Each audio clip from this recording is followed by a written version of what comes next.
One good morning. Remal আসার সকালবেলায় ওয়েদারটা দেখে আমি আর দাঁড়ালাম না, সোজা চলে গেলাম বাজারের থেকে সবজিপাতি যা যা টুকিটাকি ছিল না সেইগুলো নিয়ে আসলাম। নিয়ে এসে দেখি পুচু এই টুলটা নিয়ে ছাদে যাবে, মানে স্নান করতে যাবে।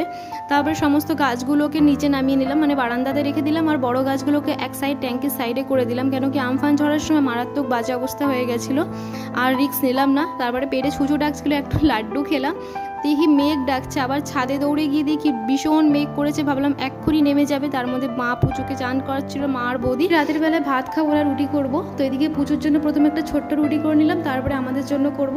এদিকে বড় বৌদি মাংস পাঠিয়েছিল, ভেবেছিলাম ভাত করব, কিন্তু রুটির সাথে মাংস খেতে আমার বেশি ভালো লাগে। এত সুন্দর দাদা রান্না করেছিল, দারুণ হয়েছিল খেতে। আর ওয়েদারটাও তেমনি ভীষণ ভালো ছিল, বাইরে বৃষ্টি নেমে গেছিলো সন্ধ্যার থেকে, ঝিরিঝিরি করে আমাদের এখানে বৃষ্টি নেমে গেছে।